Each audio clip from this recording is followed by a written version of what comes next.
ಆತ್ಮೀಯ ವೀಕ್ಷಕರಿಗೆ ತಮಗೆಲ್ಲರಿಗೂ ಸ್ವಾಗತ.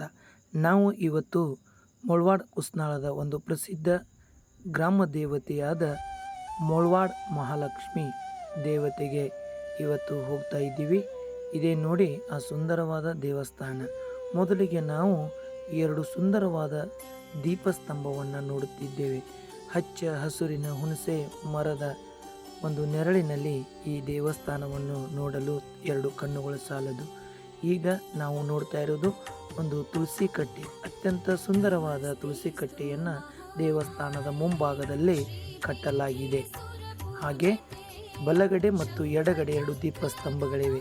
ಇದು ದೇವಸ್ಥಾನದ ಮಧ್ಯದ ಭಾಗ. ಈ ಭಾಗವನ್ನು ಎಡಗಡೆಯಿಂದ ಪ್ರವೇಶ ಮಾಡಿದರೆ ದೇವಸ್ಥಾನದ ಒಳಗಡೆಗೆ ಹೋಗ್ತಾ ಇದ್ದೀವಿ. ಅಲ್ಲಿ ಒಂದು ಸುಂದರವಾದ ಸಣ್ಣ ಮಂದಿರ ಇದೆ. ಇದು ಮೊದಲಿನ ಮಹಾಲಕ್ಷ್ಮೀ ದೇವಿಯ ಮೂಲ ಮಂದಿರ ಅಂತ ಹೇಳಲಾಗುತ್ತಿದೆ.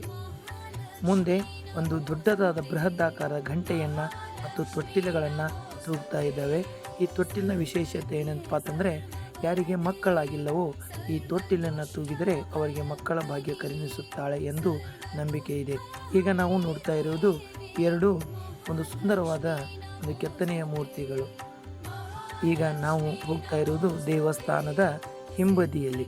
ದೇವಸ್ಥಾನದ ಸುತ್ತಲೂ ಸುಂದರವಾದಂತಹ ಚಿತ್ರಗಳನ್ನು ಬಿಡಿಸಲಾಗಿದೆ. ಇಂಗ್ಳಿಯ ಜಾಧವ್ ಅವರು ಈ ಸುಂದರವಾದ ಪೇಂಟಿಂಗ್ ಹಾಗೂ ಚಿತ್ರಗಳನ್ನು ಬಿಡಿಸಿದ್ದಾರೆ. ಇದೇ ರೀತಿಯಾಗಿ ಹೊರಾಂಗಣದಲ್ಲಿ ಸುತ್ತಲೂ ಒಂದು ಸುಂದರವಾದ ಫರ್ಶಿಗಳನ್ನು ಕೂಡ ಹಾಕಲಾಗಿದೆ.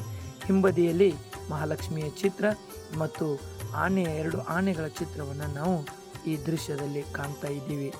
ಹಾಗೆ ಮುಂದೆ ಹೋಗ್ತಾ ಹೋದರೆ ಮತ್ತೆ ನಮಗೆ ನೋಡಲು ಸುಂದರವಾದಂತಹ ಒಂದು ವಿಹಂಗಮ ನೋಟವನ್ನು ಕಾಣ್ತಾ ಇದ್ದೀವಿ. ಈಗ ಜಾತ್ರೆಯ ಚಿತ್ರವನ್ನು ನಾವು ಈ ಗೋಡೆಯ ಮೇಲೆ ಕಾಣಬಹುದು. ತದನಂತರ ನಾವು ದೇವಿಯ ಪಾದಗಳಿಗೆ ನಮಸ್ಕರಿಸಲು ಹೊರಗಡೆ ಬೆಳ್ಳಿಯಿಂದ ಮಾಡಿರ್ತಕ್ಕಂತಹ ಎರಡು ಪಾದಗಳನ್ನು ಇಡಲಾಗಿದೆ. ಎಲ್ಲ ಜನರು ಈ ಪಾದಗಳಿಗೆ ನಮಸ್ಕಾರ ಮಾಡಿ ದೇವಿಯ ಆಶೀರ್ವಾದವನ್ನು ಪಡೆಯುತ್ತಾರೆ.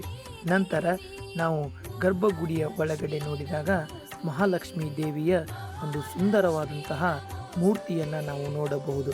ದಿನನಿತ್ಯ ಈ ದೇವಿಗೆ ಅಲಂಕಾರದಿಂದ ಮಾಡಿರ್ತಕ್ಕಂತಹ ಪೂಜೆಯನ್ನು ಮಾಡಲಾಗುತ್ತದೆ.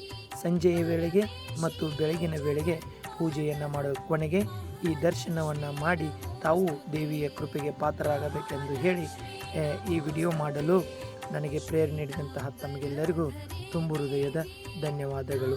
ಈಗ ನಾವು ದೇವಸ್ಥಾನದ ಹೊರಗಡೆ ಬರ್ತಾ ಇದ್ದೀವಿ.